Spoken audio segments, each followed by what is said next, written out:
작가 장한나라고 합니다. 오늘 만나뵙게 돼서 반갑습니다. 저는 환경 문제에 대해서 미술 작업으로 좀 이야기를 하고 있는데요.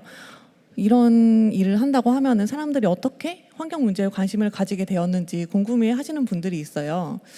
벌써 이게 10년도 더 된 일이 되었는데 2011년이죠. 일본의 후쿠시마에서 동일본 대지진이 나고 원자력 발전소에 굉장히 큰 사고가 나게 됩니다. 이 사고가 체르노빌 사고와 같은 규모의 굉장히 큰 원전 사고였는데요. 이 사고가 있고 나서 사실 좀 굉장히 무서운 소문들이 돌았어요.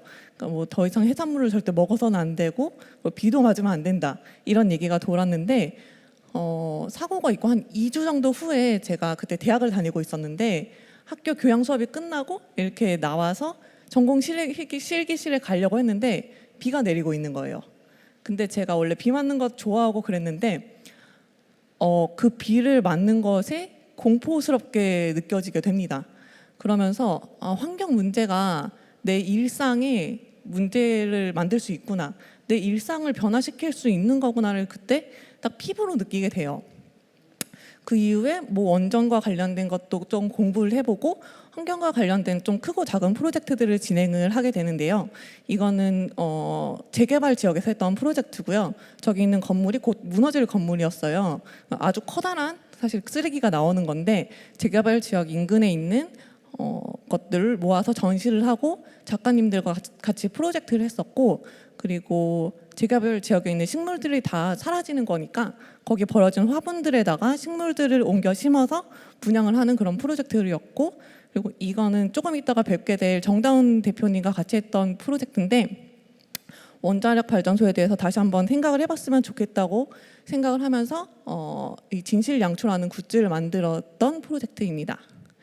그리고 원전 근처에서 발견되는 돌연변이 식물들이 있는데 그 식물들을 좀 관찰을 하고 재현을 하는 그런 프로젝트들을 했었고, 그리고 이거는 2017년도에 역시 정다운 대표님이랑 같이 했던 프로젝트예요. 쓰레기 여행 프로젝트였는데, 사실 저는 주택단지에 사는데 주택단지에 살면은 밤마다 정말 큰 쓰레기 더미가 빌라 앞에 쌓이거든요. 근데 도대체 저 쓰레기 더미가 다 어디로 가는 걸까? 내 집 앞에만 이렇게 쌓이는데 이게 재활용이 된다고 하는데 정말 재활용이 되는 건지 이런 게 되게 궁금했어요. 근데 마침 정다운 대표님께 이런 거 진짜 궁금하지 않아요? 이랬는데 정다운 대표님도 진짜 이거 쓰레기차 한번 따라가 보고 싶다 이런 얘기를 해서 저희가 한 1년여에 거쳐서 쓰레기차를 직접 따라가 보고 이게 정말 재활용 시스템이 제대로 작동을 하는 건지 추적을 하는 프로젝트를 하게 됐고요. 그리고 그 결과물로 나온 것이 마이크로 플라스틱 까나페라는 전시를 하게 됩니다. 이 마이크로 플라스틱 까나페 전시는 어떤 거였냐면 플라스틱이 어떻게 만들어지고 그리고 그게 사용이 된 후에 어떻게 우리 밥상 위에 올라오게 되는지를 굉장히 조근조근 잘근잘근 보여줬던 전시였고, 되게 이쁘게 만들어서 사람들이 와서 사진을 찍고 싶은데 알고 보면 약간 경악하게 되는 그런 내용을 보여줬던 전시였고요. 이때 제가 프로젝트를 맡으면서 좀 더 집중적으로 조사를 했던 내용이 플라스틱이 어떻게 만들어지는지를 제가 좀 더 조사를 했었어요. 그게 제 담당이었거든요. 그래서 플라스틱에 대해서 조사를 하다가 이게 석유 산업과 굉장히 밀접한 연관을 갖고 있다는 것을 알게 되었고, 이 부분을 좀 잠시 소개를 해드리겠습니다. 세계 1차 세계대전 당시에 프랑스 석유 관리 책임자였던 앙리 베렌저라는 분이 이런 얘기를 했어요. 석유를 차지한 자 세계를 지배할 것이다. 중유로 공해를, 경유로 육지를, 휘발유로 공중을 지배할 것이고 석유에서 나오는 엄청난 부로 인류를 지배할 것이다. 사실 100년이 지난 지금 보면은 그 석유를 차지하기 위해서 굉장히 많은 전쟁이 일어나기도 했고 퍽 맞는 말이라고 생각을 합니다. 사실 석유를 처음 이용을 할 때는 불을 밝히고 그리고 난방을 하고 자동차를 굴리기 위해서 처음에 석유를 시추를 했습니다. 근데 그 석유 시추된 양이 100이면은 한 20에서 30% 정도가 계속 사용이 되지 않았어요. 다른 것들은 이것저것 다 쓸모를 점점 찾아갔는데 한 20, 30%는 이건 진짜 어디다 써야 될지 모르겠다 하는 물질이 바로 나프타였는데, 그 즈음에 세계적으로 당구라는 스포츠가 엄청나게 인기를 끌게 돼요. 그러면서 당구 공을 코끼리 상아로 만들었기 때문에 코끼리 상아가 멸종 위기에 멸종 위기가 되고, 그리고 당구공 가격이 엄청나게 치솟게 되죠. 그때 당구 업계의 어떤 사람이 이 코끼리 상아를 대체할 수 있는 물질을 나한테 갖고 와라. 그럼 내가 엄청난 돈을 줄게. 이렇게 상금이 걸리게 됩니다. 그러니까 끊임없이 생산을 하고 싶은 인간의 욕구가 이렇게 있었고, 그 필요와 그리고 나프타라는 물질이 계속 벌어지는 거를 본 어떤 사람이 이걸로 뭐 할 수 있을 것 같은데, 이 두 개가 합쳐져서 세상에는 저희가 알고 있는 플라스틱이라는 물질이 나오게 됩니다. 합성 고분자 물질이고 석유 화학 제품 다 같은 말이고 플라스틱이죠. 사실 지금 플라스틱으로 대부분의 물질들을 저희가 다 플라스틱으로 만들고 있어요. 저는 어쩔 때마다 좀 신기하다고 느끼는 게, 사실 플라스틱이라는 물질이 있기 전에는 모든 물질들을 자연물에서 가지고 왔다는 게 좀 종종은 신기하게 느껴집니다. 그러니까 돌에서, 암석에서 뭐 구조적인 재료를 찾았고, 그리고 유리도 돌에서 온 거고요. 동물의 가죽과 털과 상아 이런 것들을 이용해서 여러 물질들을 만들었고, 그리고 나무에서 고무도 얻었고요. 그리고 면, 섬유 같은 것도 얻었죠. 이 모든 자연물들을 하나하나 다 플라스틱이 대체를 하게 되고요. 그리고 지구는 플라스틱 지층을 가지게 됩니다. 사실 아까 비건 타이거 대표님께서 이런 말씀을 해주셨거든요.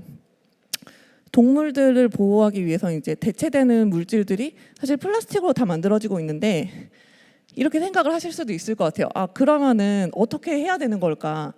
근데 사실 문제는요, 플라스틱으로 대체가 되는 것도 아니고, 이 모든 것들의 양이 너무나 많다는 것이 문제입니다.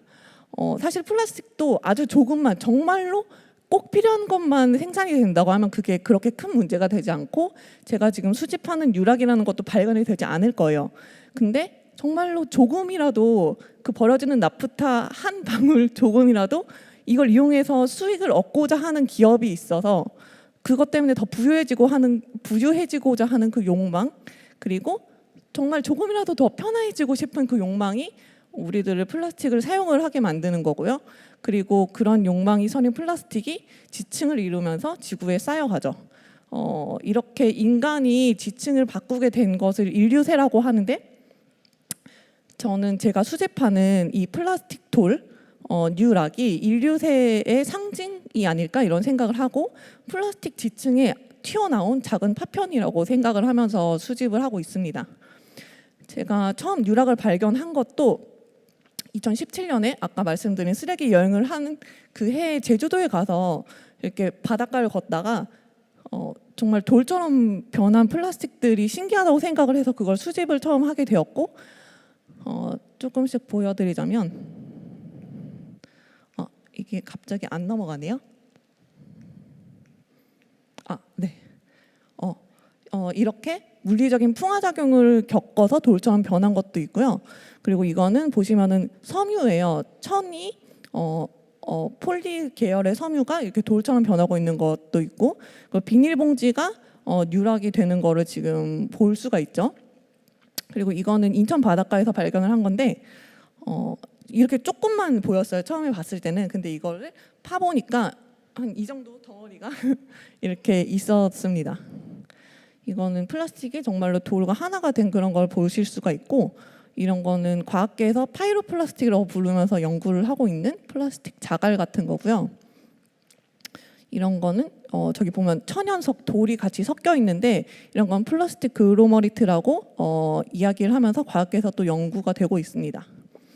제가 뉴락이라고 명명을 하는 거는, 그러니까 일단은 석유화학 물질, 플라스틱이어야 하고, 그리고 그 플라스틱 중에서도 자연에 버려져서 시간이 지나면서 인공과 자연의 경계가 완전히 사라져서 정말 돌처럼 변한 것들을 좀 모아서 수집을 하고 있고, 그리고 아까 말씀드린 뭐 플라스틱 글로머리트, 파이로플라스틱 이런 것들을 다 포함을 하고, 그리고 풍화작용으로 정말 돌처럼 변한 것도 다 포함을 합니다. 그리고 바다에서도 죽고 강에서도 죽고 뭐 땅속에서도 파서 죽기도 하고, 이렇게 수집을 하고 있습니다. 제가 이거 수집을 해서 결국에는 이런 것들이 있다는 것을 계속 알리는 일을 제가 결국에는 하고 있는 거고요. 이렇게 특징이 잘 보이게 사진을 찍어서 여러 가지 알리려고 노력을 하고 있습니다.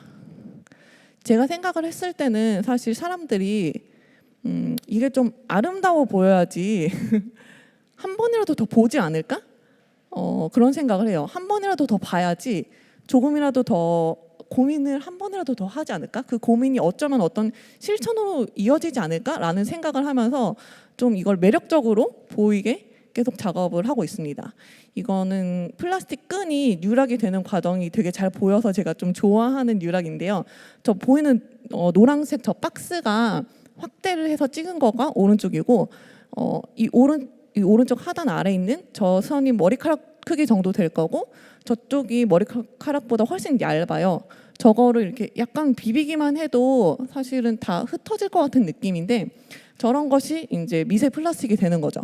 사실 미세 플라스틱이라는 거는 아시다시피 썩지 않기 때문에 플라스틱은 썩지 않기 때문에 정말 작게 쪼개지기만 하고 100년에서 500년 동안 플라스틱 고유의 성질을 가지면서 생태계에 굉장히 다양한 영향을 줍니다. 물론 인간에게도 영향을 주고 그리고 왼쪽에 보이는 것은 천연석과 이렇게 막 섞여서 유락이 되고 있는 거고 오른쪽 사진 보시면은 정말 이게 딱 끈이 어떻게 돌처럼 변하게 되는지 이런 이미지가 잘 보이는 것 같습니다. 이렇게 신안에서 이건 발견을 한 건데 그냥 이렇게 진짜 바다에 돌처럼 툭 있습니다. 이거는 또 다른 사진 작업 시리즈인데요.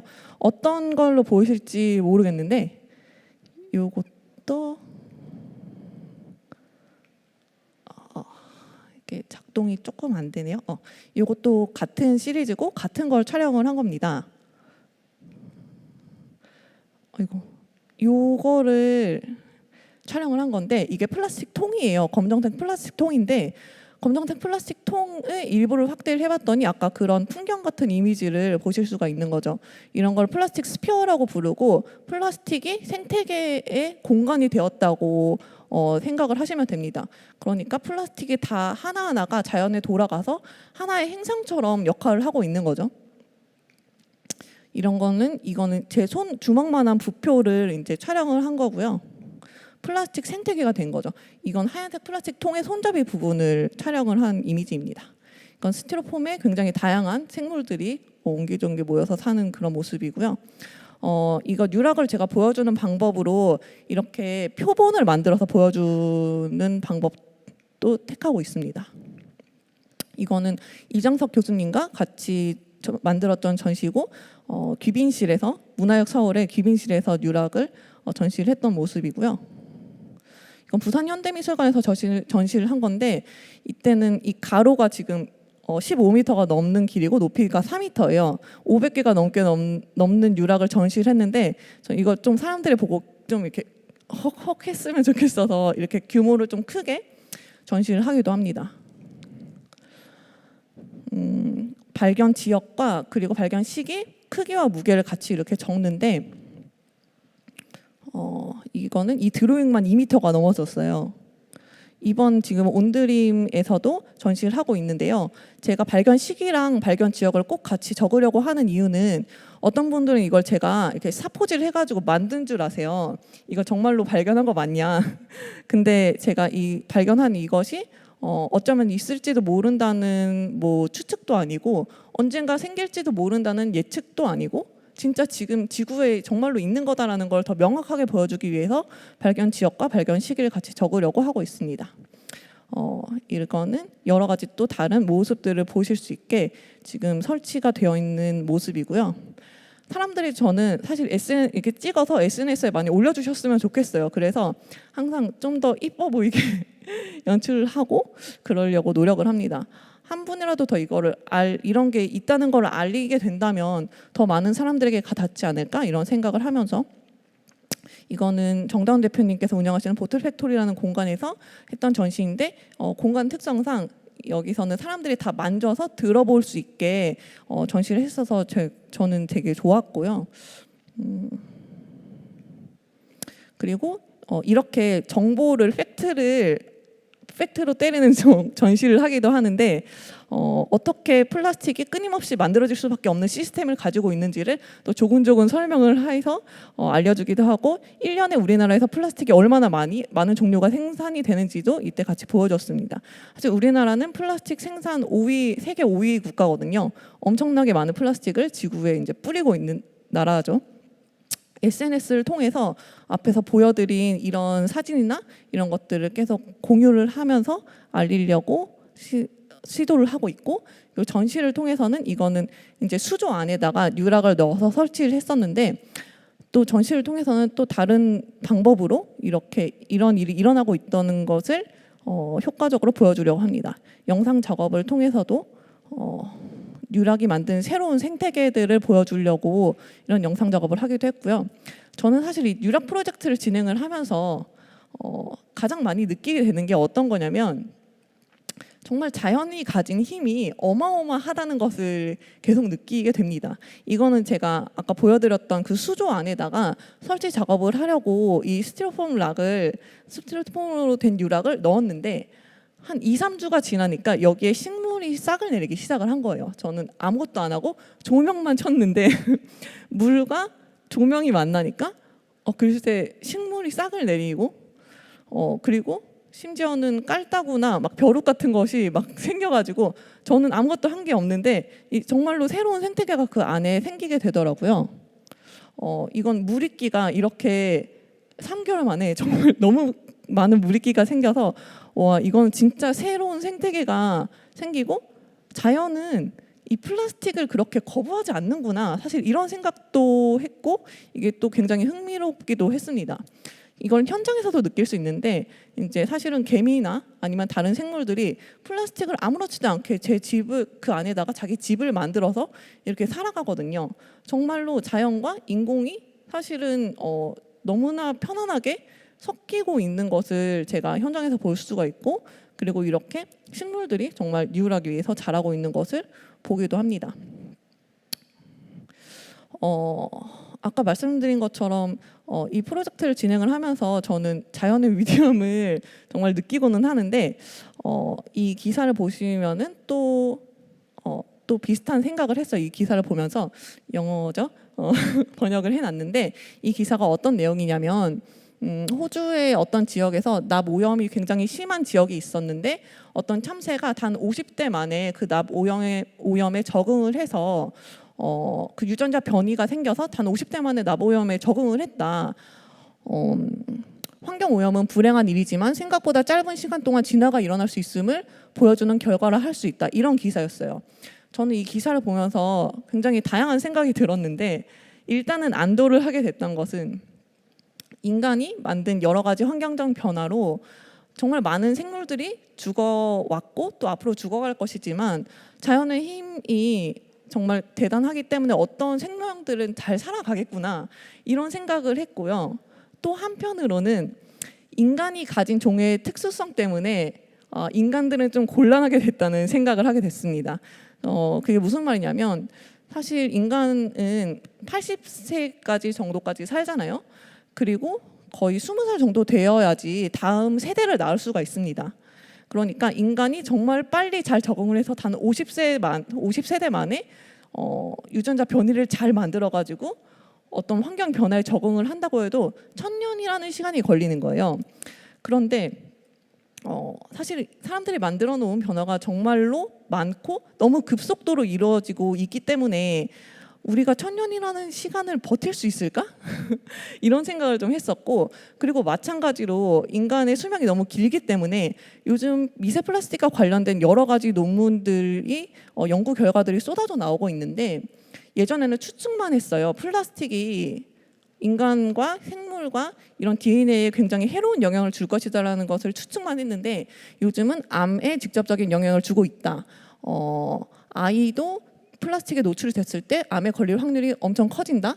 그리고 이 연구는 올해 2월 달에 나온 연구고, 저도 좀 많이 슬프고 충격적인 연구였는데 아직 확실히 자폐장애에 관련된 원인이 알려져 있지 않았는데, 미세 플라스틱이 자폐장애를 유발할 수 있다는 것을 한국이 세계 최초로 규명을 했다는 그런 기사입니다. 그러니까 사실은 다른 인간보다 생이 짧은 다른 동물들 같은 경우에는 이 미세 플라스틱이나 환경 오염에 영향을 받은 것이 그 생이 끝나갈 때쯤에 몸에서 발현을 하는 거죠. 그런데 인간은 너무 오랫동안 살기 때문에 어떤 영향을 받아서 그것이 몸에 작용을 해서 드러나는 거가 굉장히 어린 나이에 그것이 드러나기 시작을 하는 거예요. 그러니까 굉장히 오랜 시간 동안 어떤 질병을 안고서 살아가게 되는 거죠. 인간의 수명이 길기 때문에요. 그래서 저는 이 질문을 하지 않을 수가 없습니다.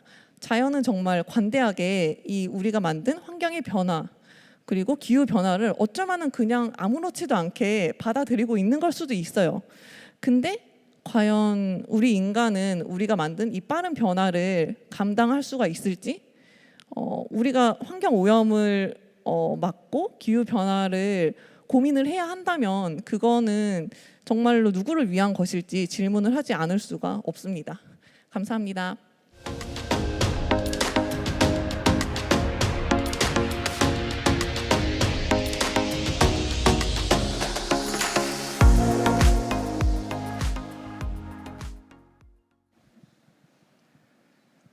네, 안녕하세요. 인사드리겠습니다. 마지막 발표를 맡게 되는데요. 저는 디자이너 이장섭이고요. 지금은 학교에서 선생님 디자이너로 일하고 있습니다.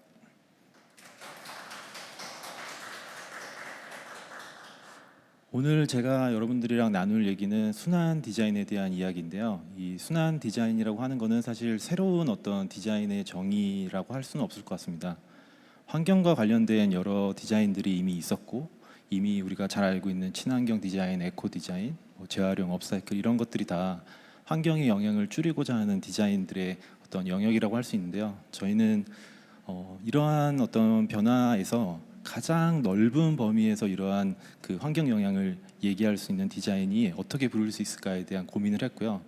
특정 소재만을 다루는 게 아니고 특정 단계만을 다루는 게 아닌 큰 범위에서의 어떤 환경 영향의 최소화, 이거를 순환 디자인이라고 불러보기로 했습니다. 그리고 이 디자인이 어떤 서비스, 제품, 그리고 메시지가 처음으로 기획될 때부터, 그러니까 전체 어떤 생애 주기라고 할 수 있겠죠. 소재를 만나고 생산이 되고 유통되고 사용되고 폐기될 때까지의 전 과정을 다루는 디자인의 어떤 관점, 태도로서 역할을 하기를 바라서 저희는 이거를 순환 디자인이라고 생각하고 공부를 하고 있습니다. 디자인에 대한 얘기를 잠깐 이제 해야 될 것 같은데, 저희는 우리가 만나게 되는 정말 어려운 여러 가지 문제들을 대할 때 그래도 가장 창의적으로 이 문제를 해결하는 과정을 디자인이라고 정의를 해보고 있습니다. 그럼 우리가 일상에서 만나게 되는 환경과 관련된 이 어려운 문제들을 대할 때 해결해 나가는 게 이제 순환 디자인일 텐데요. 여러분들 이제 이 선택의 일상에서의 선택의 작고 큰 문제들을 한번 잠깐 상상해 보시면 그 어떤 것도 이제 쉬운 문제는 없는 것 같습니다. 당연히 비닐봉지보다는 에코백을 써야 할 것 같지만 우리 알고 있듯이 100 몇십 번을 써야 그 환경 영향이 일치된다. 이런 생각들을 하면은 그 어떤 선택도 이제 쉬운 선택이 없어지는데, 이런 고민에 이제 꼬리에 꼬리를 물다 보면은 약간 이런 지점까지 거슬러 가는 것 같습니다. 아마 여러분도 그런 비슷한 경험을 해보셨을지 모르겠는데, 어떻게 하면은 그 영향을 줄일 수 있을까? 그럼 조금 덜 먹을까? 아니면 조금 덜 먹고 싸고 할까? 아니면 좀만 더 소비를 할까? 거슬러 가다 보면 결국엔 궁극적으로는 그러면 내가 살고 있는 것 자체의 문제까지 거슬러 가게 되면은 절대 풀리지 않는 이제 모순의 지점까지, 내가 이제 살고 있는 것 자체가 원인이 되는 너무 어려운 문제에 봉착하게 돼서, 이 순환과 관련된 문제를 디자인의 관점에서 접근할 때 진짜로 해결하고 싶은데 너무 힘들어, 포기해야겠어, 아니면 해봤는데 내 노력이 너무 미미한 것 같아, 약간 외면하게 되는 그런 문제들에 봉착하게 돼서, 저희는 순환 디자인, 참 어려운 문제를 풀어가는, 모순에 가까운 문제를 풀어가는 방법이구나, 이렇게 정의를 하면서 지난 몇 년간 저희 팀 학생들이랑 같이 열심히 공부를 해보고 있는데요. 그 과정 중에서 그래도 저희가 몇 가지의 가이드를 좀 발견을 했습니다. 그래서 그 가이드를 소개하면서 저희들은 이 어려운 문제를 어떤 식으로 그래도 풀어가고 있는지 한번 얘기를 해보겠습니다. 첫 번째 단계는 말이 어떻게 편하게 들리실지 모르겠는데 쉽게 안 믿는 것이었습니다. 아까 좀 전에 장하나 작가님이 쓰레기 여행이라고 했던 그 부분이랑 이제 연결이 되는 부분인데요.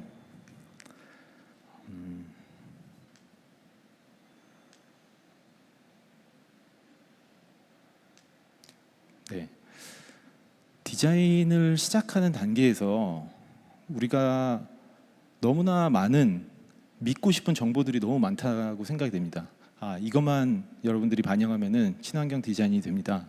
이것만 실천하면 됩니다라고 하는 많은 속설들이 있습니다. 그래서 그것들 하나하나를 진짜 그럴까의 단계에서부터 검토해 보는 게 저희들의 첫 시작이었습니다.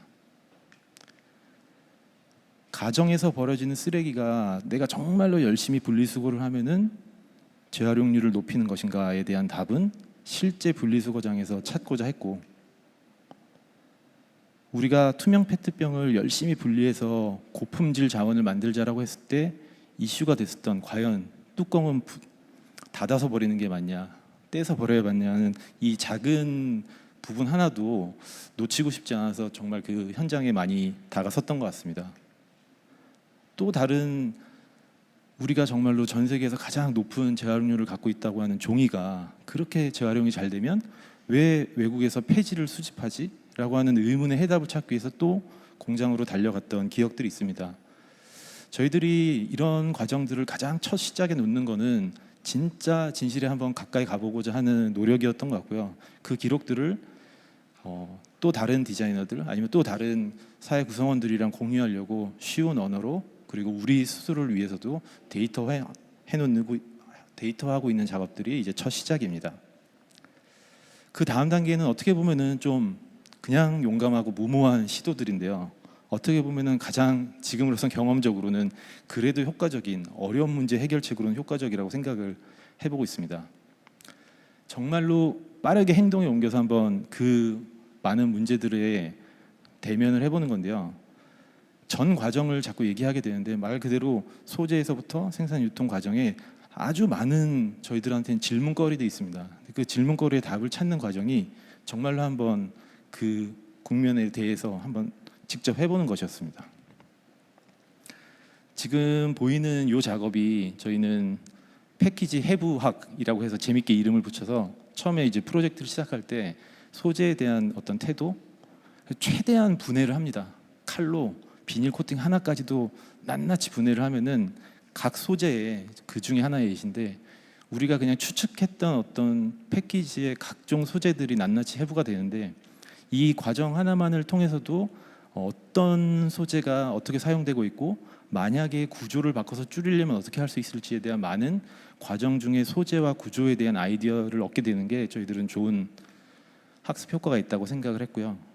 새로운 어떤 바이오 소재가 등장했을 때 그 소재를 어떻게 다뤄야 할지 직접 워크숍을 한번 준비를 해보고, 기존 제품에 이 소재를 대입할 수 있는 방법은 없을지, 그리고 구조를 바꾼 다음에 정말로 바꾸면 이게 환경 영향을 줄일 수 있을지를 한번 계속 실험을 하면서 이 과정 중에 꼭 필요한 질문들이 있다면 꼭 기록을 해놓습니다.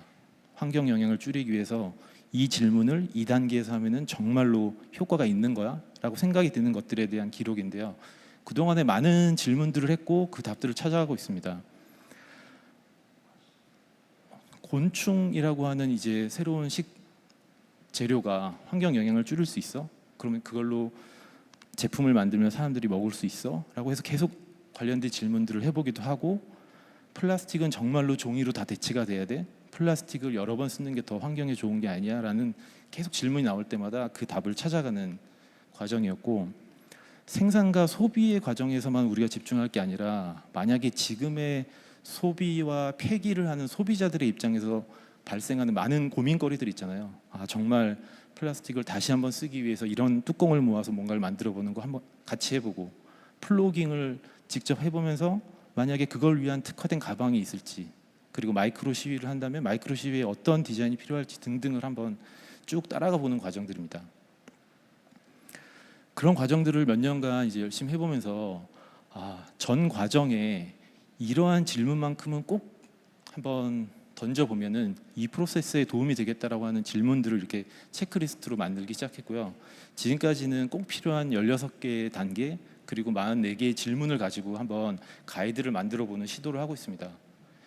16개의 단계에 각 단계별로 앞서서 보여드렸던 그 질문들이 무언가를 생산하거나 기획하거나 유통시키는 당사자에게 좋은 질문이 될 수 있으면 좋겠다라는 생각에서 만들고 있고, 요거는 완성이 된다고 하면은 같이 모두에게 공유를 하는 자료로 사용하려고 하고 있습니다. 네, 그 다음에 이제 저희가 하고 있는 방법은 잘 연결하는 역할입니다. 그 앞선 과정까지가 우리가 어쩌면 연구실에서 아니면은 공장에서 어떻게 보면 아주 우리 일상과는 조금은 떨어진 곳에서 연구였다면, 지금 단계부터는 진짜 현장에서의 어떤 스터디라고 할 수 있을 것 같은데요. 어떨 때는 기업과 소비자의 중간에서, 어떨 때는 행정과 시민의 중간에서 이런 프로젝트들을 하고 있습니다. 저희들이 재미있게 우리의 역할을 순환 중개인, 뭐 브로커다, 약간 이렇게 얘기를 하고 있는데 실제로 그러한 역할들을 하고 있는 것 같습니다. 두 개의 프로젝트를 소개하고 싶은데, 첫 번째 프로젝트는 이제 기업과 소비자 사이에서 저희가 했던 순환 프로젝트의 하나입니다. 현대백화점에서 정말로 많은 양의 박스 페이지가 버려지고 있는데요. 박스 페이지는 어떻게 보면은 페이지 중에서는 고품질 페이지에 속합니다. 근데 그 페이지가 그대로 순환으로 들어가는 게 아니라, 그 페이지의 순환으로 들어가는 게 아니라 잠시 옮겨와서 백화점만을 위한 100% 재생지로 만들어질 수 있고, 100% 재생지가 1년에 사용되는 800톤 가까운 쇼핑백을 대체할 수 있다면 얼마나 환경 영향에 도움이 될까라는 고민의 프로젝트였고, 그 프로젝트에 저희가 이제 잘 기록을 해놓고 싶은 생각에 영상들을 기록을 해놨는데, 이 자료를 준비하면서 초반에 저희들이 인터뷰했던 내용들인데, 이제 작은 글씨는 안 보이겠지만 백화점의 입장, 유통의 입장, 제조사의 입장, 쇼핑백 공장의 입장, 그리고 저희들의 입장마저도 모두가 다 통일되게 이 프로젝트가 정말로 어려울 것이고 비관적인 부분을 솔직하게 얘기하는 장면들이 저희 인상에 남습니다. 그래서 저희가 여기에서의 매개자로 했던 일은 실제로 이러한 순환 프로세스를 구축하는 데에도 저희들이 기여를 했지만, 그 다음으로 저희들이 중요하다고 생각했던 거는 이 어렵다라고 생각하는 모호함 있잖아요. 모두가 다 처음이라고 생각하는 이 모호함에 실제로 현실화하는 과정에서 모호함과 정말 이렇게 하면 될 거야라고 하는 비전 사이에도 분명히 연결고리가 필요한데, 디자인으로서 할 수 있는 역할 중에 하나라고 생각했습니다. 아, 이 단계에서 요 단계까지만 넘어가면은 정말로 요 비전이 보일 거라고 하는 게 우리 프로세스에서 하는 어떤 시안을 보여주는 일인데, 사실은 이 작업이 이렇게 최초로 등장하게 된 어떤 프로젝트에 있어서는 더 값진 역할을 하고 있고 성공적으로 런칭을 할 수 있었던 기억이 있습니다. 두 번째 케이스는 이 중개인의 역할이 행정과 시민 사이에서 역할을 할 때인데요. 저희가 학교가 속해 있는 관악구에서 현실의 프로젝트 안에서 순환 프로젝트를 학생들이랑 같이 참여하는 것들이 있습니다.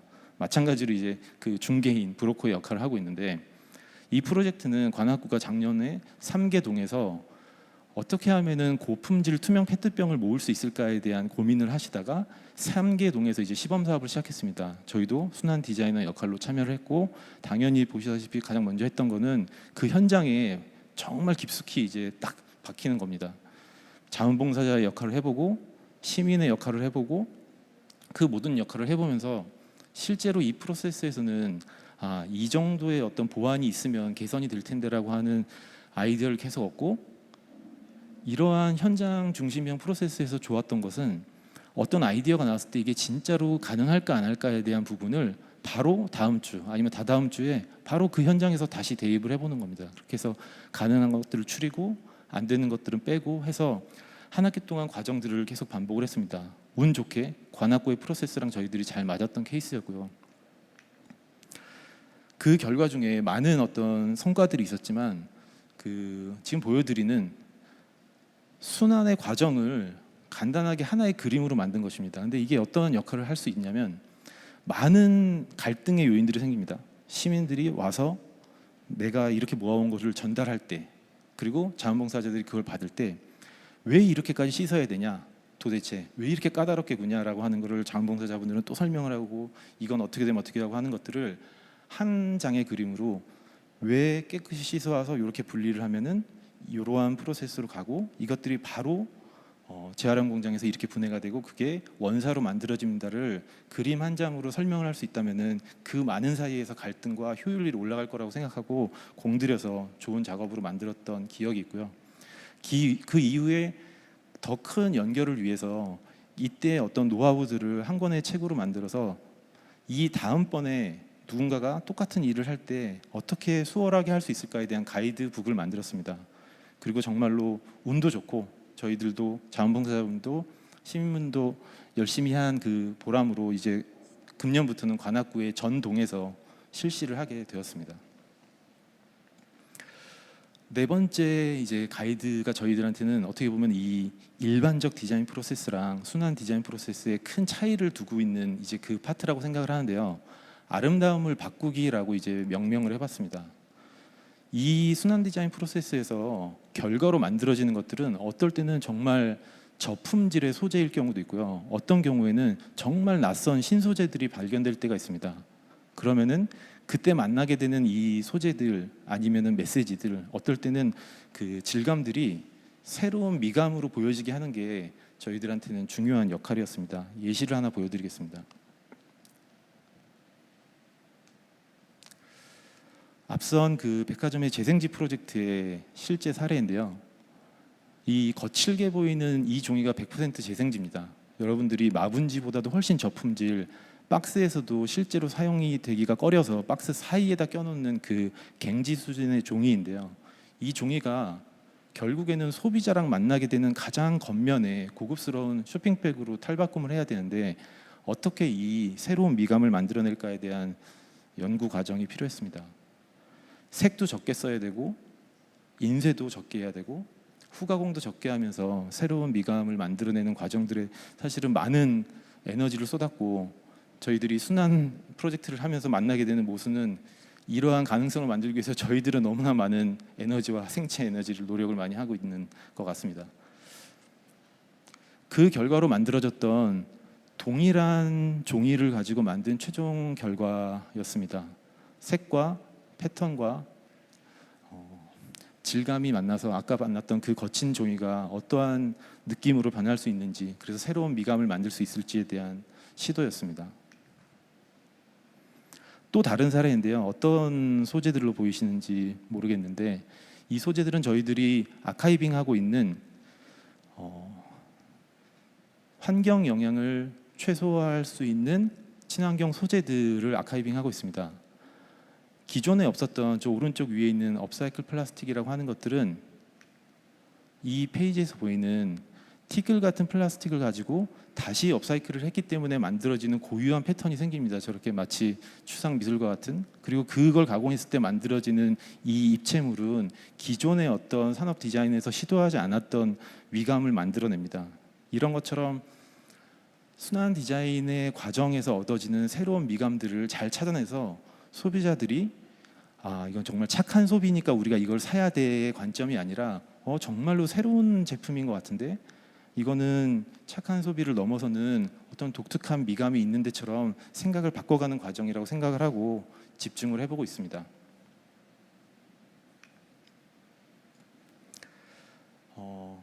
가장 어렵기도 하고 가장 재밌는 이제 단계인데요. 각성입니다. 여러분들 각성이라는 말을 당연히 일상에도 쓰니까 정말로 짧은 순간의 어떤 경험에 의해서 큰 생각의 변화가 극적으로 막 일어나는 순간을 이제 우리가 각성을 하게 됐다 이런 식의 표현을 쓰는 것 같은데요. 많은 이 환경과 관련된 캠페인, 제품, 많은 활동에서 각성이 필요한 순간이 있는 것 같고 그 각성이 유쾌하고 자연스럽게 하면 어떻게 일어날 수 있을지에 대한 고민을 해보고 있습니다. 재밌는 사례가 그 최근에 프로젝트로 있어서 한번 소개하고 싶은데요. 이거는 송호준 아티스트랑 제가 이제 팀으로 만들어서 그린플레이라고 하는 환경 관련된 재밌는 게임을 만드는 크루를 만들었고 거기서 만들었던 첫 번째 게임입니다. 소에 대한 이제 많은 오해가 있습니다. 지금 소가 환경 오염의 어떤 대기 오염의 주범인 것처럼 실제로 수치적으로 보면은 아니라고 할 수 없지만 소를 키우는 우리들의 문제일 수 있다라는 생각을 당연히 하셨을 것 같고 이 얘기를 한번 게임으로 만들고 싶었습니다. 그리고 무언가의 각성이 가능할까에 대한 실험이었습니다. 세계관이 필요했는데요.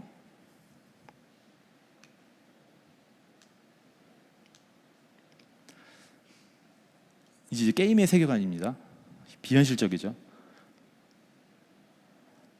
정말로 환경을 걱정하는 개인들이 모였어요. 그래서 다짐을 합니다. 나 지금부터 이제 병 들어가는 지구를 위해 이런저런 실천도 해봤지만 그걸로는 부족해. 나는 이제 그 어떤 메탄가스도 방출하지 않기 위해서 절대적인 생리현상이지만 나는 이제부터 방구를 참기로 했다가 이 게임의 세계관입니다. 근데 여기 계신 누구도 다 불가능하잖아요. 근데 게임에서는 이제 가능할 거라고 생각하고 시도를 해보는 겁니다. 다짐을 한 이후에 인간의 저 방구는 지금 이제 빨리 돌린 거고요. 인간의 방구는 소도 괴롭히면 안 되고 식물도 괴롭히면 안 되고 새들도 피해가고 해서 인간이 어떻게 하면은 자연의 영향을 최소화할까, 마치 방구도 끼지 않으면서라는 거를 이 게임의 세계관으로 만들고, 결국에는 그 누구도 이거는 깰 수 없습니다. 지금 이 영상도 게임을 만든 그 개발자였으니까 가능했던 영상이었고, 그 누구도 깨지 못하고 결국에는 게임에서 이제 실패합니다. 저희들이 의도했던 거는 기분 좋은 각성이었는데, 이 게임을 직접 한 게이머, 그리고 이걸 보신 이제 영상을 보신 여러분들도 일종의 이제 각성 효과가 있을 거라고 저희는 기대를 해보는데, 나의 방구랑 지구를 연결시킨 겁니다. 그래서 성공적일 수도 있고 아닐 수도 있는데, 이제 이 게임의 경험을 한 이후로 방구랑 만나게 됐어요. 자연스러운 생리현상. 그때 이제 머릿속에선 방구 게임, 지구, 환경, 이 연결고리를 하나 만드는 게 게임의 의도였는데요. 누군가는 금세 까먹을 수도 있고요. 저 같은 경우에는 게임에 많이 빠져 있을 그 당시에 방구를 낄 때마다 자동적으로 재밌게 한번 저도 각성이 된 것 같아요. 그래서 소리 얼스를 계속 외쳤어요. 처음에 재밌게, 집에서는 자유롭게 여러분들도 하시잖아요. 근데 당연히 공공장소에서는 약간 작게 했지만, 그런 연상작용이 각각에게는 있을 거라고 생각을 했고, 누군가는 그 연상 때문에 텀블러를 연상할 수도 있고, 누구는 오늘은 뭐 대중교통, 뭐 이런 연상들이 갈 거예요. 그래서 여기까지가 한번 저희들의 시도였고, 그 이후의 몫은 이제 게이머들의 몫이라고 생각을 했습니다.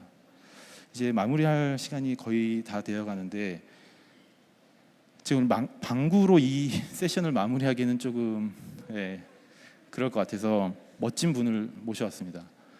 제가 지금까지 이제 환경 관련된 많은 경험도 하고 책도 보다가 가장 저한테 강력한 각성을 줬던 인물인데, 20세기에 어떻게 보면 괴짜 디자이너라고 할 수도 있고 철학자일 수도 있고 건축가, 과학자일 수 있는데, 본인은 정의를 내리지 말라고 했으니까 그냥 20세기 지구인 벅민스터 플러 디자이너가 쓴 책을 보다가 저 한 문장이었는데, 지구는 설명서가 없는 우주선이다라고 하는 그 한 문장이 저는 각성이었습니다.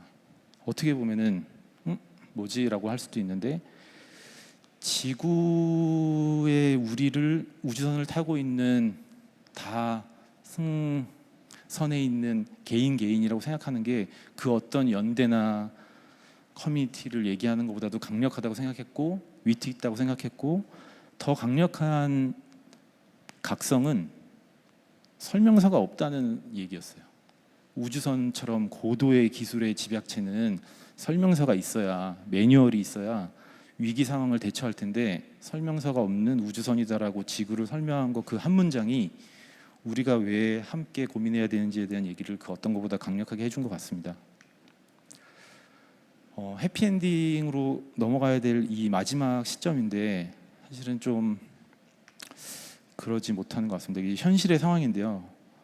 마지막 저희들한테는 가이드였는데, 많은 순환 프로젝트를 대할 때 거의 끝나가는 시점에 들리는 얘기가, 정말 여러 번 이 경험을 했는데, 프로젝트가 이제는 산을 넘어서 끝나가야 되는 그 시점에 이런 얘기가 들리는데, 학생들의 어떻게 보면 약간 탄성일 수도 있는데, 프로젝트 이제 끝나야 되는데 왜 또 다시 시작하는 거죠? 이 프로젝트는 도대체 왜 안 끝나는 거죠? 그때마다 예측 못했던 이 어려운 문제의 어떤 연결고리들이 또다시 시작된 부분이 있었습니다. 페트병을 엄청나게 모았는데 다 싣고 어딘가로 가자고 했는데 매뉴얼까지 만들었는데 페트병을 나르는 이 마대자루는 왜 폴리프로필렌을 사용하는가의 문제에 이제 딱 봉착합니다. 그럼 어떡하지?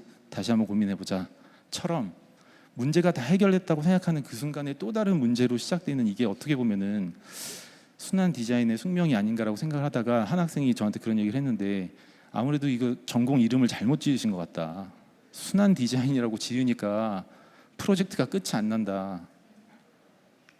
그래서 이제 딱 그때 또 하나의 각성일 수도 있는 것 같은데 그래 그러면은 순환 디자인은 태생적으로 불완전한 거다. 진짜로 그거를 이해하는 것이 진정한 순환 디자인의 자세 아닐까라고 하고 학생들이랑 얘기를 하는데 그러면서 중간에 다들 너무 오랜 프로젝트가 되니까 졸업도 하고 막 그런 경험들이 있습니다. 이제 얘기가 다 됐는데요. 처음에 마치 되게 잘 짜여져 있는 가이드처럼 보이지만 지금 보면 얘기를 다 했는데 어디가 시작인지 어디가 끝인지 모르는 지금 말 그대로의 어떤 순환 프로세스가 순환 디자인의 그 어려운 문제를 풀어가는 방법이 아니었나 생각을 해보고 있습니다. 저 긴 설명을 한번 좀 짧게 요약을 해보고 싶었는데 이 세 문장으로는 조금 부족하다고 생각이 들었고요. 그 어려운 문제는 진짜 혼자 풀 수 없기 때문에 그리고 끝이 없기 때문에 어려웠던 것 같고 그런데도 우리는 다 같은 방향을 보고 해결하려고 하잖아요. 포기할 수도 있고 외면할 수도 있지만 계속 하고 싶어하는 그리고 그 결과가 환경 영향을 최소화하는 게 순환 디자인이 아닐까라고 생각을 하고 각자가 신나게 지속할 수 있는 방법이 있을 거라고 생각을 하는데요. 저희는 그 답이 재기발랄함이라고 생각한 건 아닙니다. 저희 팀은 저희 같은 생각의 디자이너들은 재기발랄함으로 이 어려움을 해결하는 게 저희 스타일에 맞고 신나게 지속할 수 있는 방법이기 때문에 선택을 했다라고 생각을 하고요. 그래서 저희는 오늘의 제목이 불완전하고 재기발랄한 순환 디자인이었지만 오늘 같이 고민을 해주시는 또 다른 분들은 진지한 아니면은 재빠른 또 다른 여러분들의 정의를 한번 넣어보시는 게 어떨까 생각을 합니다. 그 벅민스터 플러가 큰 각성을 줬다라고 생각을 하는데 제가 오늘 이 자료를 보면서도 생각이 들었습니다. 설명서가 없는 우주선이라고 했는데 설명서가 없다는 것은 정말 그렇기 때문에 태생적으로 불완전한 것이 아니었는가. 그리고 우주선 지구를 얘기하는 그 무거움을 저렇게 가볍게 그리고 진심으로 느껴지게 하는 게 저희가 생각했던 재기발랄함이 아니었는가.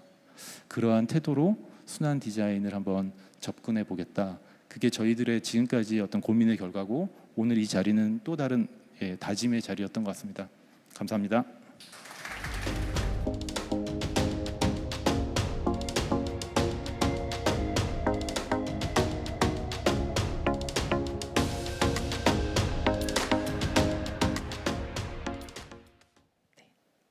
공존과 순환을 주제로 한 두 분의 발표 정말 잘 들었습니다.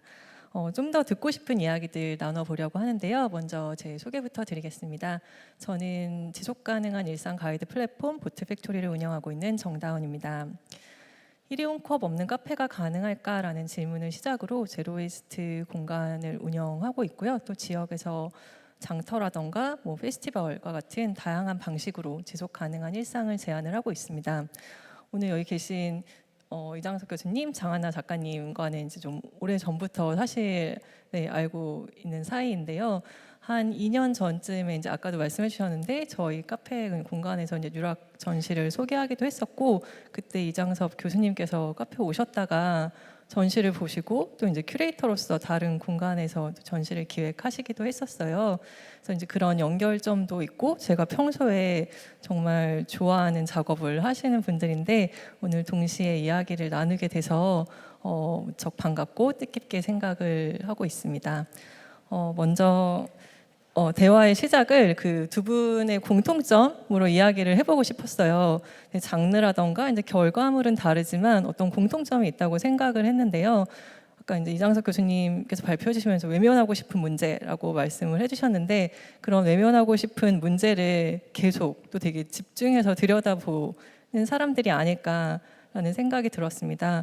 그리고 또 이제 현장, 실험 호기심이라는 키워드가 생각이 났는데 그 호기심이라는 키워드가 이런 활동을 계속하게 해주는 어떤 동기가 된다고 생각도 했었습니다.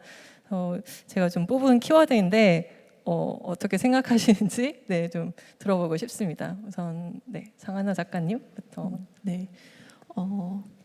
사실 정다은 대표님과 했던 그런 쓰레기 여행 프로젝트도 그렇고 그 호기심이 굉장히 중요한 동기이자 요소가 되는 것 같습니다. 정말로 그 쓰레기가 버려진 후에 정말 어떻게 되는 건지 그냥 궁금했거든요. 정말 그냥 궁금해가지고 이거 진짜 궁금하지 않아요? 근데 혼자서 차 따라가 볼 약간 그런 용기는 나지 않으니까 이제 그런 얘기 했더니 곧장 나도 너무 궁금했다. 한번 해보자 해서 그 프로젝트도 그렇게 시작이 되었던 거고 뉴락 프로젝트를 시작을 해서 지속할 수 있는 그 요인 중에 하나도 뭐 요즘은 암석학을 하시는 분하고도 또 막 얘기를 해보기도 하고 석유화학 업계에 있는 분들하고 인터뷰를 해보기도 하고 그러니까 프로젝트를 진행을 하면서 이거 진짜 석유 시스템 안에서 플라스틱이 어떻게 진짜 생산이 되는 거지? 계속 궁금해지는 거예요. 그리고 이게 정말 돌처럼 변했는데 이 과정이 어떻게 되는 건지 또 암석학 하시는 분한테 또 여쭤보고 싶기도 하고 그러면서 프로젝트의 깊이도 점점 깊어지고 그 이해하는 이해의 폭도 넓어지고 이렇게 프로젝트가 진행되고 있는 것 같아요. 예, 그 대표님이 호기심, 그다음에 열정, 도전. 실험 현장 호기심. 네네. 죄송합니다. 네. 실험 현장 호기심이라고 하는 키워드를 주셨는데 지금은 제가 잠깐 헷갈렸지만 정말 약간 작가님이랑 저랑 어떤 태도나 관통하는 키워드라는 생각이 너무 딱 들었고 그 키워드를 들어보니까 어떻게 보면은 이게 저희가 오늘 발표했던 작업에서의 키워드라기보다도 그냥 원래 좀 재밌게 살아가는 디자이너들이 일상에서 품는 그냥 그런 태도들이라는 생각이 들었고 그러면 저는 그런 태도로 이런 문제들을 해결하고 있었는데 자원순환, 순환이라는 키워드가 저희들한테 오게 된 그 또 결정적인 계기를 한번 생각을 해보면은 제가 지금 속해 있는 곳에서 제 역할이 선생님이라는 역할이고 제가 아까 선생님 디자이너라고 얘기했지만 어떻게 보면 교수로서 가르치는 역할에 속해 있는데 제가 좀 더 집중해야 되는 부분이 해결하기 어렵기 때문에 더 용기를 내서 막 실험을 해봐야 되는 그 역할이라고 생각을 했어요. 어떻게 보면은 누구나 예측하기에 좀 어렵기 때문에 이거는 좀 미루거나 이럴 수 있는 주제라고 생각이 되지만 어떨 때 보면은 이 교수라는 직업에서 어떤 부분에서 안정적이지만 이 연구에서만큼은 좀 더 도전과 용기를 내야 되는 거라고 생각해서 이 자원순환이라는 부분에 더 집중하게 됐었고 근데 제가 용기라는 얘기를 하긴 했지만 막상 그 실험 정신 호기심과 용기만을 딱 가지고 진짜 딱 시작을 할 때 시작이 딱 되지는 않을 때가 정말 많거든요. 저 역시 그랬고 근데 그때 오늘 이 두 분이 자리에 계셔서가 아니라 진짜로 어떤 경험이 있었냐면은 아까 처음에 그 탐험적 리서치를 얘기를 했지만 사실 그거는 딱 용기를 내기 위해 딱 계기가 됐던 거는 두 분의 쓰레기 여행이라는 걸 제가 알았기 때문이었거든요. 그래서 정말 시작할 때 내가 주저하고 있지만 아무리 내가 용기 있는 시도를 하려고 해도 주저하고 있을 때 누군가가 먼저 시작한 것에 대한 그 경험치가 옆에 있을 때 그 용기가 진짜 실현이 된다고 생각을 해서 그런 실험, 호기심 그리고 그게 용기 근데 그 다음에는 정말로 주변에서 누군가 닮고 싶은 사람들이 있다라고 하는 게 실제 실행에는 정말 도움이 됐던 것 같아서 오늘 이렇게 셋이서 대화를 나눌 수 있는 그 토크 자리가 저는 되게 기대가 됐었습니다. 네.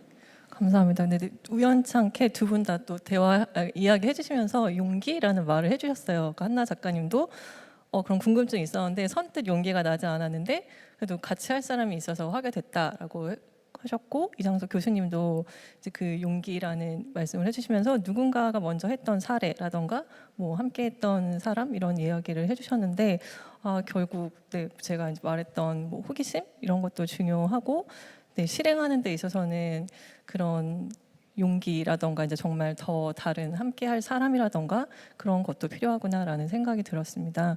그래서 자연스럽게 이제 그 사전 질문 중에 내적 동기에 대한 질문들이 많았는데 이제 그 좀 답이 되지 않으셨을까 네, 생각이 들고요. 그리고 이제 그 다음으로는 장한나 작가님의 그 뉴락에 대해서 좀 이야기를 나눠보고 싶은데요. 제가 처음에 이제 이거를 보고 저는 어떤 생각이 들었냐면 그때 수석 컨셉이다라고 말씀을 해주셨잖아요. 그러니까 이걸 정말 이렇게 쓰레기를 주워온 거를 쓰레기로 보여주는 게 아니라 어떤 뭐 받침대 같은데 올려놓고 되게 소중한 어떤 수석처럼 그걸 보여주셨는데 그게 되게 저는 좋은 컨셉이라고 생각이 들었고 제가 그거 보고 처음에 와 예쁘다라고 말을 했던 기억이 나요. 예쁘다. 신기하다 이렇게 생각을 했다가 그 다음에는 생각을 할수록 이게 되게 무섭다라는 느낌을 받았어요.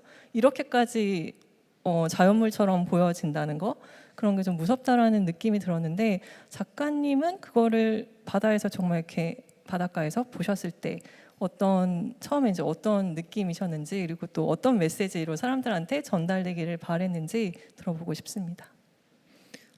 저도 처음에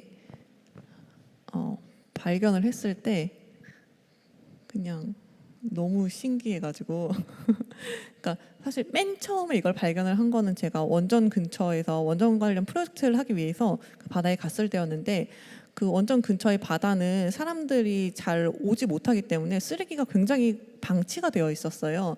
자주 사람들이 찾는 해변의 경우는 사실 청소를 주기적으로 하는데 원전 근처는 그렇지 못했고 그래서 많은 쓰레기들 중에서 정말 어떤 것들이 정말로 그냥 돌처럼 너무 아름답게 이렇게 갈려져 있는 거예요. 그래서 이거 뭐야? 정말 이거 뭐지? 이거 진짜 신기하다. 그리고 맨 처음에 딱 놓고 왔었고 그 다음에 아까 보여드렸던 그 제주도 바다에 다시 갔을 때 이거 좀 수집을 해볼까? 이 생각을 그때 했던 거거든요. 그러면서 또 그때 한참 프로젝트를 하면서 플라스틱 공부를 막 하고 있었기 때문에 이거를 잘 수집을 해서 지금 이걸 보면은 이게 스티로폼이 하나 깎여져 있으면은 이게 원래 어떤 크기였었는지 상상이 사실 되지 않는 거예요. 나머지는 다 탈락이 돼서 이제 다 흩어진 거고 이게 남을 때까지 어떤 과정이 있었을지 사람들이 사실 자연스럽게 좀 생각을 해볼 수 있었을 것 같고 생각을 해봤으면 좋겠는 그런 생각도 있었고 정말 다양한 생각을 하게 하는 어떤 그 물건이라는 생각이 오브제라는 생각이 들었어요. 그래서 이거를 잘 수집을 해서 잘 보여줘야겠다. 이런 게 지금 지구에서 정말 생겨나고 있다는 거를 잘 보여주고 싶다. 그게 제가 하는 프로젝트의 정말 딱 핵심인 것 같습니다. 딱 이렇게 느꼈으면 좋겠다, 무서워했으면 좋겠다 이런 것보다는 진짜 그냥 보여주고 사람들이 각자 알아서 정말 다르게 느낄 수 있잖아요. 그랬으면 좋겠다. 나는 네. 잘 보여주는 역할을 해야겠다. 이제 맞아요. 그렇게 네, 말씀을 해주신 것 같고 네. 그러다 보니까 이제 자연스럽게 연결 지점이 떠오르는데 아까도 말씀드렸지만 이정석 교수님께서 이제 공간에 오셨다가 그걸 보고 그냥 관람객으로 끝난 게 아니라 큐레이터로서 다른 행사에서 이 뉴락을 또 기획을 해서 보여주셨어요. 그래서 이상석 교수님은 어떻게 이걸 보고 이제 느끼고 또 기획을 하신 입장에서 어떻게 해석을 하셨는지 들어보고 싶습니다. 네, 질문을 안 주셔도 얘기를 하고 싶었는데 저는 지금도 생생하게 기억이 나는데 뉴락을 처음 봤을 때랑 장한나 작가님 처음 봤을 때가 사실은 동시였고 그날이 되게 기억나는데 보틀 팩토리에서 이제 전시를 시작했을 때가 아니었고 작가님이 그 설치를 하러 오는 상황이었는데 아직 채 설치가 되지 않았던 게 이제 풀어놓고 있는 과정에서 처음 봤는데 너무 임팩트가 컸었어요. 근데 분명히 저는 뭐 당연히 환경에 관심이 당연히 있는 상태에서 바라봤지만 이게 엄청나게 큰 메시지인데 그 큰 메시지의 종류가 좀 다르다고 느꼈던 게 되게 위압적이지도 않았고요. 그 다음에 이렇게까지 많이 변했는데 걱정 안 할 거야 라는 그런 느낌의 메시지가 아니라 또 다른 어떤 되게 큰 메시지더라고요. 그래서 되게 기억을 하고 있다가 다른 기회에 문자를 주제로 하는 어떤 전시 기획에 큐레이터로 참여를 하게 되는 기회가 생겼는데 이때 뉴락을 소개하고 싶었던 거에서는 정말로 너무 재밌고 좋으니까 이 문자 전시에 어떻게든 가져오고 싶다라는 그 욕심도 있었지만, 또 하나는 제가 그때 그 순간적으로 되게 느꼈던, 이거는 그냥 주워온 이 오브제인데 어떻게 이렇게 말을 강하게 크게 잘하지? 라는 생각 때문에 어떻게 보면 이건 또 다른 하나 사람들이 자연에다가 남겨놓은 흔적이니까 문자라고 할 수도 있지 않을까, 약간 상상이 그렇게 이어져서 그 전시를 했었고, 그 전시를 보신 다른 분들도 비슷한 경험을 하셨던 거 보니까 그때 그 생각들이 저만 느꼈던 건 아니었던 것 같고, 그래서 저도 큰 울림이 전시로 옮겨놓고 싶은 생각이 있어서 그렇게 진행을 했던 것 같습니다. 저는 이제 그렇게까지 생각을 못하고 좀 단순하게 아름답다, 무섭다 이렇게 생각했었는데, 이걸 이제 막 말이나 글을 대신한 어떤 이렇게 메시지, 매체처럼 또 해석을 해주신 게 되게 신선했고, 그 전시 때 저는 좀 기억이 나는데, 경이로운 경고의 메시지로 해독하게 된다. 그래서 그걸 들으니까 또 되게 와닿는 부분들이 있었어요. 그래서 이제 또 다른 기획자의 시선으로 봐서 이제 또 흥미로웠던 그런 부분이었습니다.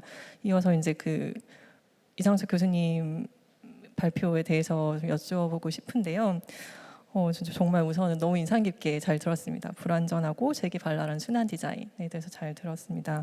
태도와 관점으로서의 순환 디자인을 말씀해 주셨고, 또 어려운 문제를 풀어나가는 방법, 가이드에 대해서 설명을 해주셨어요. 그런데 그 제시해 주신 방법들이 저도 이제 어떤 문제를 해결하고 현장에서 뭔가를 계속 실험하는 사람으로서 정말 하나하나 다 너무 공감이 되었고, 어딘가에서 좀 들어봤던 것들이 아니었어요. 그래서 이런 생생한 방법론들은 어떻게 나왔지? 어떻게 도출됐지? 이제 그런 것도 되게 궁금했는데, 그 문제 해결 디자인을 오래 해오시면서 이제 쌓인 노하우 같은 거일까요?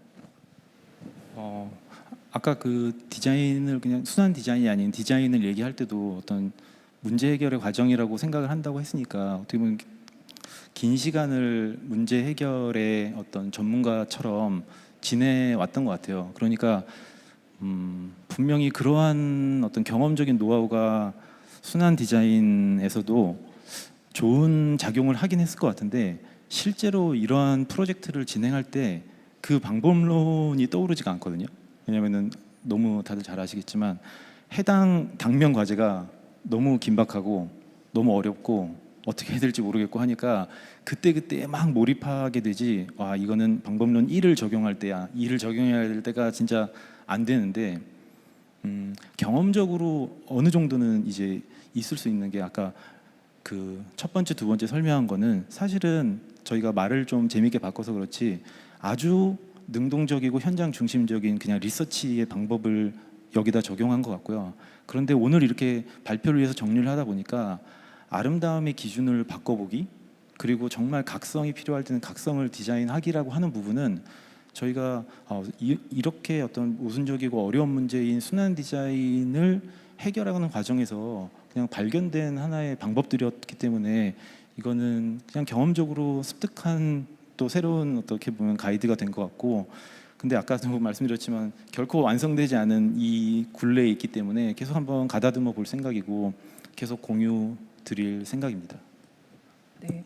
이제 또 들으면서 저는 현장에서 정말 현장 밀접하게 하신다는 생각이 들었고, 현장이랑 협업에 대해서 중요하게 생각하시는데, 정말 현장에서 계속 하시면서 더 이제 그런 방법들도 계속 찾으신 것 같고, 그런 프로세스들을 경험한 게 학생들에게도 정말 도움이 될 것 같다. 보면서 진짜 계속 그런 생각이 들었습니다. 그리고 다음으로는 이제 장한나 작가님께 또 여쭤보고 싶은데요. 그 마이크로 플라스틱 까나페 전시를 잠깐 보여주셨어요. 근데 이제 저와 함께 그때 기획하고 진행했던 거라 기억이 새록새록 났었는데, 이때만 해도 이게 5년 전이잖아요. 이때만 해도 마이크로 플라스틱, 그 미세 플라스틱이라는 개념이 거의 없었고, 그런 용어도 이제 되게 낯설어 할 때였어요. 그래서 그 용어 자체도 낯설어 하고, 이 플라스틱이 내 식탁 위로 올라올 수 있다라는 개념 자체가 없을 때였기 때문에 이거를 어떻게 하면 설명할 수 있을까 싶어서 이제 역설적으로 꼬아서 무슨 고추장 참치 이런 것처럼 마이크로 플라스틱이 들어간 새로운 참치를 이제 론칭쇼 하는 컨셉으로 했었는데, 그로부터 5년이 지난 지금 보면 이제는 미세 플라스틱이라는 거가 이제 다 너무 잘 아는 거가 되었고, 식탁 위에서 생선을 이제 먹으려고 했는데 플라스틱이 실제로 나오기도 하고 눈에 보이지 않는 미세 플라스틱이 아니라 그냥 보이는 플라스틱 조각이 나오기도 하고 그래서 제가 느끼기에 이제 우려했던 현실이 생각보다 더 빠르게 다가오고 있다라는 생각이 들었습니다. 근데 그 시간 동안 계속 이제 바다 그 현장에서 리서치를 하고 계시는데 뭔가 체감되는 그런 해양 오염이라던가 아니면 어떤 현장에서의 변화라는 게 좀 있을까요? 사실 코로나 이후에 특히 환경이나 플라스틱 문제나 이런 것에 대한 관심사가 더 커져서 솔직히 말씀을 드리면 현장에 가면은 바다가 더 깨끗해졌습니다. 왜냐하면 지자체에서도 청소를 더 열심히 하게 되었고 그리고 요즘은 정말 그 관심을 가져주시는 분들이 너무 많아서 청소를 이제 능동적으로 너무 계속 잘 해주시는 거예요. 그래서 사실 끊임없이 쓰레기는 떠밀려 올 텐데 그거를 사람들이 더 관심을 가지고 관리를 하려는 시도는 엄청 더 늘어난 거죠. 적어도 해양 쓰레기에 대해서는. 근데 한 가지 말씀드리면서 흥미로운 거가 생각이 나는 거는 어떤 지역에 제가 굉장히 해양 쓰레기가 많으니 한번 가보시면은 유락 수집을 많이 하실 수 있을 거다 이렇게 얘기를 하셔가지고 제가 갔어요. 근데 너무나 깨끗한 거예요. 그래서 이렇게 검색을 해보니까 제가 가기 한 달 전에 지자체에서 10억이 넘는 비용을 들여서 이제 전체 해변을 청소를 했다고 하더라고요. 너무 심각하니까. 그래서 뭐 아쉽지는 않았고 그냥 그래도 관리를 더 신경 써서 하니까 다행이다라고 생각을 하면서 바다를 걷고 있는데 굉장히 흥미로운 거가 정말 돌처럼 변한 거는 하나도 안 가져간 거예요. 그러니까 제가 유락 수집한 것들 중에서 정말로 이제 돌처럼 보이는 것들이 있는데 자세히 보면은 끝에 플라스틱 끈 이렇게 한올하게 나와 있고 가볍고 그리고 냄새도 다르고요. 이런 것들이 있거든요. 근데 저는 너무 많이 수집을 해서 그냥 좀 멀리서 봐도 저건 돌 아닌데 하고 보이는데 청소하시는 분들은 그걸 모르시는 거예요. 그래서 거기서 오히려 정말로 그 플라스틱 정말 돌처럼 변한 걸 거기서 엄청 많이 수집을 했었어요. 그 기억은 좀 인상 깊게 남습니다. 네, 저는 지금 들으면서 10억이 넘는 돈을 들여서 그걸 청소를 했다는 거에 놀라게 되는데 깨끗하지만 사실은 그게 눈앞에서만 사라진 거지 쓰레기가 이제 없어진 건 아니잖아요. 근데 그 10억이 넘는 돈을 들여서 치웠다라는 걸 들으면서 예전에 이제 그 제가 일회용 컵의 진짜 가격은 얼마일까라는 주제로 공론장을 한 적이 있고 그때 이제 장하나 작가님도 연사로 초청을 했었는데 그게 지금 좀 떠올랐거든요. 그때 제가 하고 싶었던 얘기는 일회용 컵도 그렇고 정말 저렴하잖아요. 정말 저렴하고 일회용 컵이 50원, 60원 이렇게 되는데 이 컵이 정말 60원일까?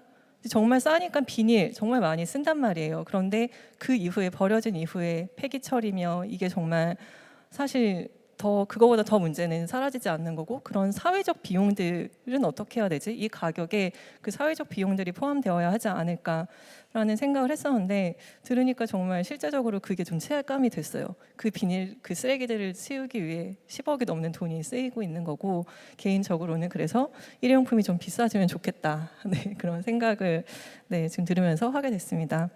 그리고 이제 다시 이장섭 교수님께 여쭤보고 싶은데요. 바다 그 현장 이야기를 했는데 이제 또 다른 현장인 학교에서의 이제 이야기를 해보고 싶습니다.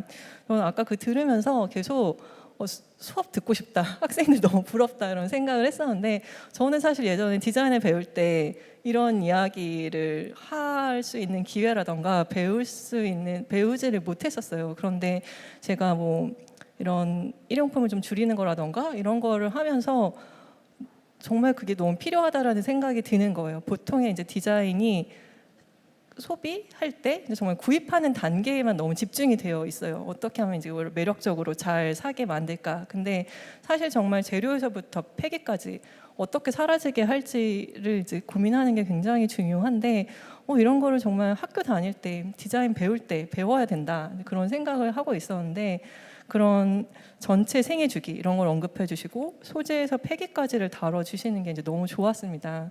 근데 이런 걸 이제 학교에서 하시면서 또 어려운 점이나 한계 같은 것도 있으실 것 같고 또 아까도 이제 말씀해 주셨는데 관악구랑 하면서의 변화된 거 들으면서 진짜 약간 가슴이 뛰기도 했었는데 뭔가 실제로 하시면서 그런 변화나 가능성이라던가 이런 것들도 있을까요?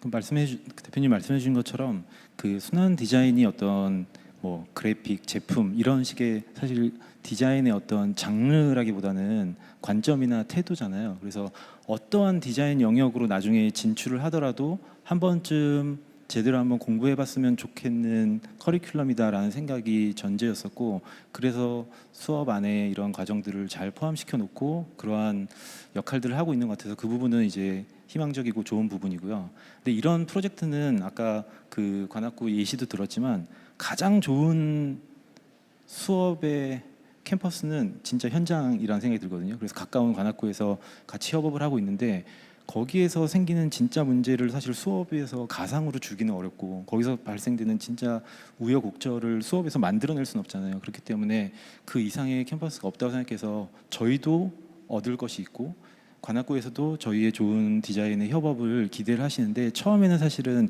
이 협업이 생소했고 좀 서먹했어요. 근데 저희들의 그런 적극적인 사실 태도 또 역할을 한 것 같고, 그리고 조금씩 만들어지는 변화가 사실은 그 구에서 이런 생소한 순환 디자인 협업이라고 하는 거에 대해서 새롭게 이제 인식을 하시면서 지금은 아주 적극적인 협업의 관계로 만들어졌거든요. 그래서 수업을 하기 전 방학에는 항상 같이 구랑 과가 수업을 기획해서 한 학기의 커리큘럼이 같이 만들어질 정도로까지 많이 발전이 된 거는 정말로 좀 희망적인 부분이고, 그렇게 해서 앞으로도 잘 발전이 될 것 같고, 그리고 또 하나 좀 아쉽거나 한계라고 어려운 점으로 얘기를 해본다면은 아까 분명히 이거는 그냥 필수적인 어떤 모두가 탑재하고 싶은 어떤 전공의 경험이라고 생각은 했지만 전문화되어 가는 디자인의 영역이기도 하고 또 석사를 거쳐서 더 공부를 이제 심화한 학생들에게 있어서는 이 순환 디자인이라고 하는 게 마치 하나의 전문 디자인의 영역처럼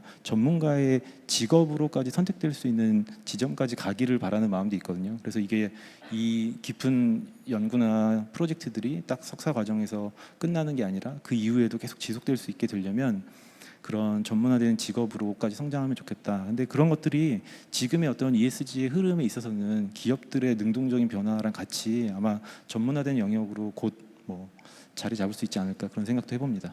네, 마지막 해주셨던 말씀에 굉장히 이제 공감을 하게 되는데 예전과는 이제 분위기가 정말 많이 달라져서 물건을 디자인 제품도 그렇고 패키지도 그렇고 진짜 그냥 심미적이고 그런 부분만이 아니라 어떻게 하면 폐기를 잘 되게 할지 이런 부분까지도 이제 정말 중요한 부분이 되었잖아요. 그래서 이제 기업에서 입장에서도 그렇고 그런 부분들 그렇게 할 수 있는 그런 눈을 가진 디자이너들 굉장히 더 중요해지지 않을까, 네, 그렇게 생각을 하게 됩니다. 다음으로는 이제 두 분께 이제 따로는 아니고 같이 질문을 드리면서 이야기를 나눠보고 싶은데요. 사전 질문 중에 이제 어떻게 메시지를 전달하면 좋을까에 대한 것들이 굉장히 많이 있었어요. 예를 들면 어떻게 설득하면 좋을까? 환경 문제의 심각성을 효과적으로 알리려면 이성과 감성 중에 어떤 것을 자극해야 하는가? 캠페인이 어떤 방식과 언어를 선택하는 것이 좋을까? 이런 것들이 있었는데 사실 이제 아까 발표해 주시면서의 이런 이야기들이 좀 나오기는 했었지만 좀 이야기를 들어볼 수 있을까요? 어떻게 생각하시는지? 네. 먼저 네.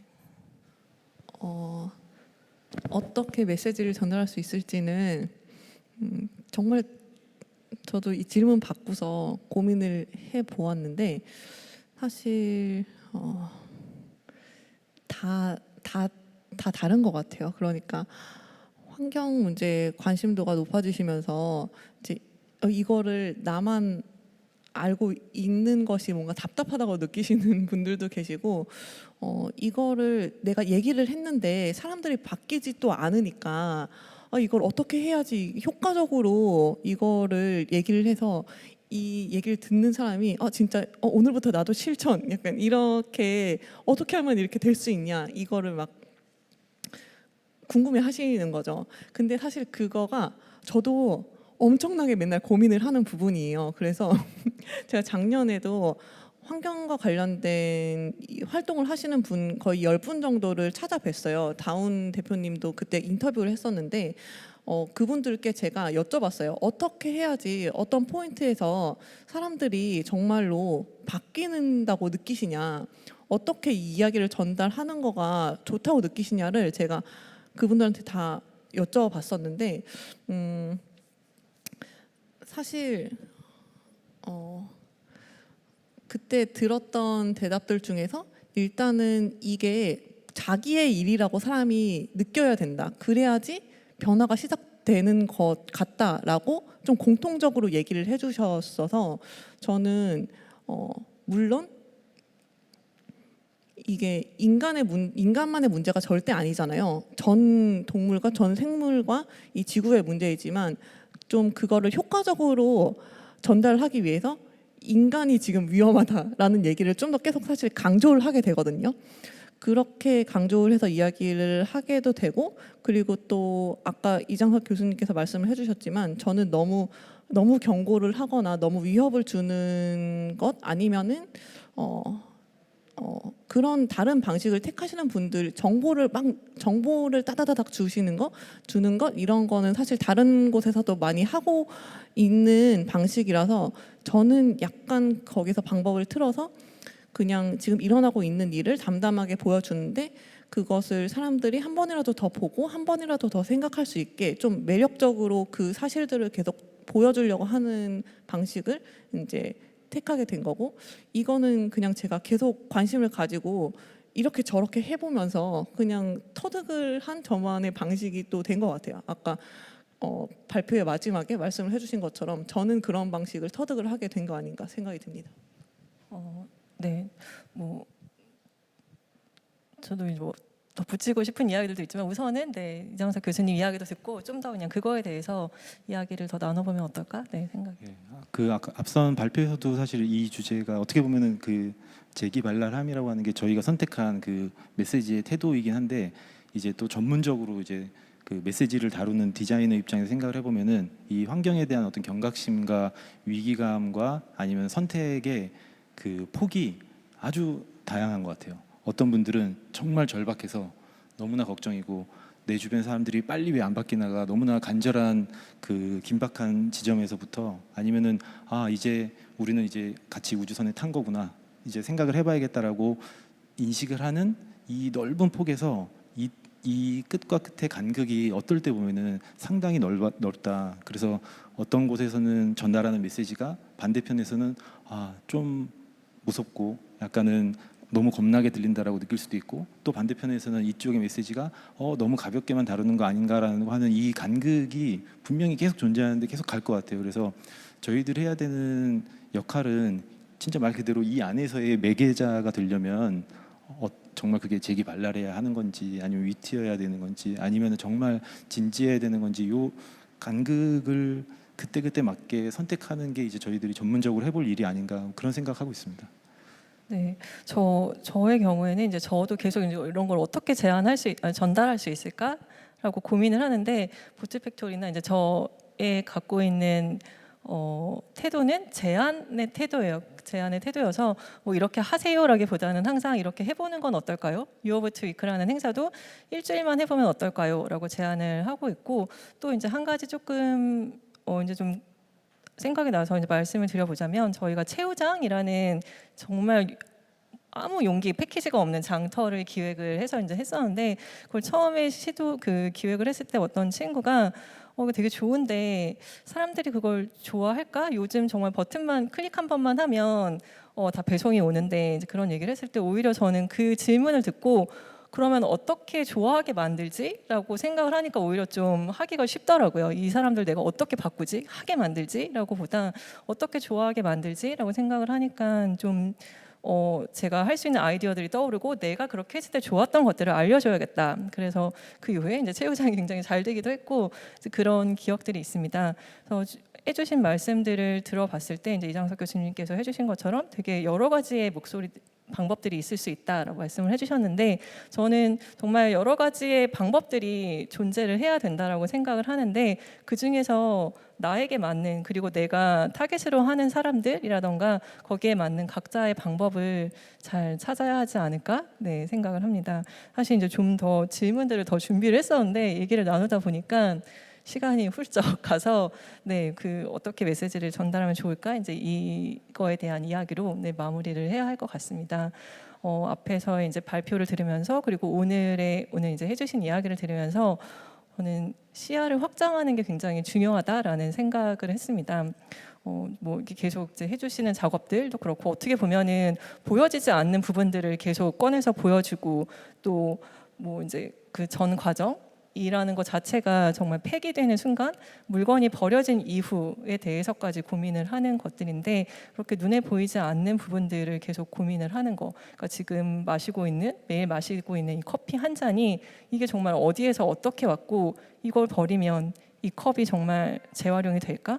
뭔가 이렇게 궁금해하는 거, 그래서 궁금해하고 질문을 던지는 거에서부터 행동 변화가 시작될 수 있지 않을까? 그렇게 생각을 합니다. 네, 오늘 지금 이 명동 온드림 소사이어티 1층 공간에서 장한나 작가님의 뉴락 전시가 한 달 동안 진행이 되고 있는데요.